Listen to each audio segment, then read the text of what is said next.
안녕하세요. 예, 논사랑 이순계입니다. 저는 가루쌀 재배 단지인 군산에 와 있습니다. 가루쌀의 생육조사를 지금 실시했었습니다.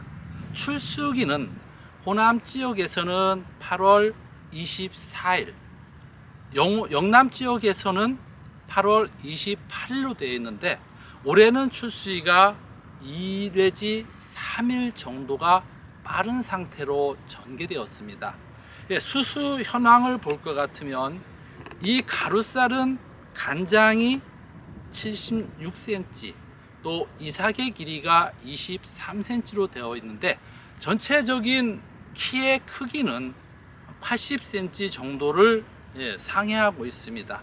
그만큼 올해는 벼 키가 상당히 큰 상태로 전개가 되었습니다.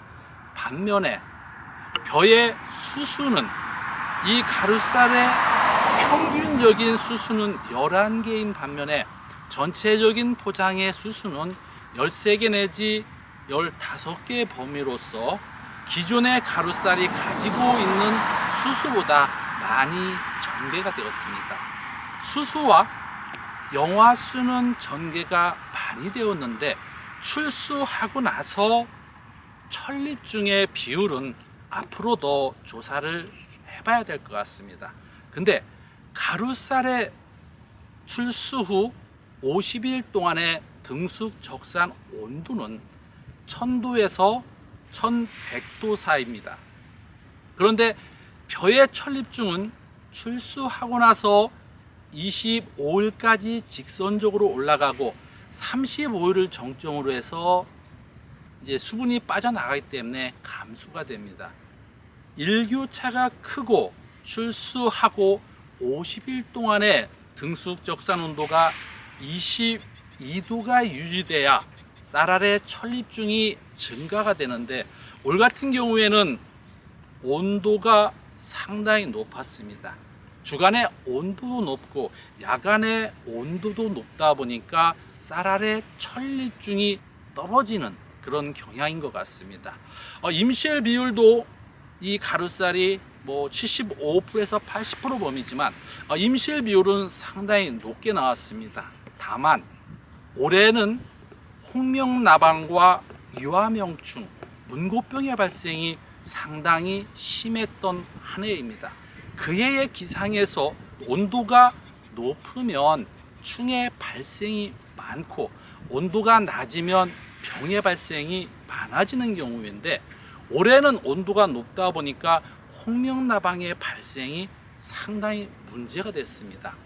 홍명나방은 우리나라에서 보통 2호 하기 정도가 발생이 되는데 올해는 애벌레와 알, 성충이 혼재가 돼서 상당히 방지하기가 어려웠습니다. 그래서 홍명나방 발생이 많았는데 벼의 엽수는 보통 15개 내지 17개를 가지고 있습니다. 출수하고 나서는 장엽이 4개를 가지고 있는데 그 장엽이 홍명나방에 의해서 많이 피해를 받기 때문에 등숙 비율이 떨어질 것 같다는 생각을 가져봅니다. 지금까지의 가루쌀의 작황은 그래도 양호한 경향입니다. 중요한 것은 바로 지금 이 시기부터입니다. 가루쌀의 성패 요인은 앞으로 기상에 달려 있습니다. 벼는 출수하고 나서 30일 요 시기가 적산 온도로 700도가 되겠습니다. 이 시기에 만일에 5일 정도 비가 온다고 치면 수발화율이 10%에서 20%가 발생이 됩니다. 만일에 출수 40일 적산 온도로 봤을 때 900도가 됐을 때 5일 정도 비가 온다고 하면 수발화율이 40%에서 60%그 이상까지도 발생이 될 수 있습니다. 그래서 지금부터는 비가 오지 않는 상태로 전개가 돼야 가루쌀의 성패가 결정이 될 거라 봅니다. 호남 지역에서 벼가 출수하고 나서 30일 정도가 되고 있습니다. 아직까지 수발화는 발생되지 않았습니다. 출수 40일에 수발화율이 발생이 높기 때문에 앞으로 20일이 가루쌀의 성패를 결정하는 주요 요인이 되겠습니다. 지금 이제 가루쌀 재배 단지에서 물떼기를 시작해야 될 시기입니다. 물론 사질답 같은 경우에는 출수 일주일 전에 물을 떼야 되지만 그렇지 않은 일반적인 농가에서는 출수 40일부터 물을 뗍니다. 근데 가루쌀은 생육 기간이 짧기 때문에 출수하고 35일부터 내 논의 상태에 맞춰서 완전 물떼기를 해주면 되겠습니다. 만일에 물떼기를 너무 일찍 해버리면 청미와 미숙잎의 발생이 많아지고 너무 늦게 해버리면 동알미의 발생이 많아집니다. 수확은 벼가 출수하고 나서 적산 온도로 1000도에서 1100도를 봅니다. 올해는 온도가 상당히 높게 전개가 되었습니다. 가루쌀의 수확 적기는 벼가 출수하고 나서 50일에서 52일 사이인데 보통 50일 정도 때 수확을 하시면 될 것 같습니다. 벼알이 90% 정도 익었을 때 수확을 하시면 되겠습니다. 이때의 수분 함량이 22%에서 26%가 됩니다. 근데 중요한 것은 일반 쌀과 달리 가루쌀은 수분 함량을 14%까지 말려야 됩니다. 만약에 톤백에다 오래 놔둬버리면 연질이기 때문에 수분 흡수가 빨라서 수발화라든가 품질이 떨어집니다. 그래서 가루쌀은 수확하고 바로 14% 이내로 건조를 해야만 되겠습니다. 올해 가루쌀을 농사 지시면서 많은 분들이 애로점을 가졌던 게 바로 이양 시기 때문에 애로점을 가졌습니다.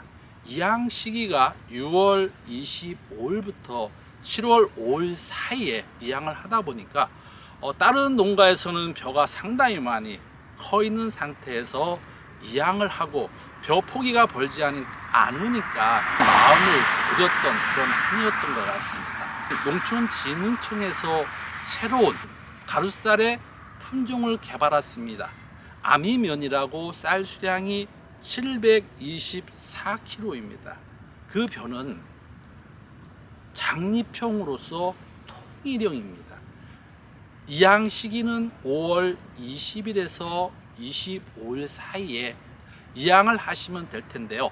문제는 통일형이기 때문에 벤조비사이클론이나 이런 약재들을 사용하시면 약해가 발생이 됩니다.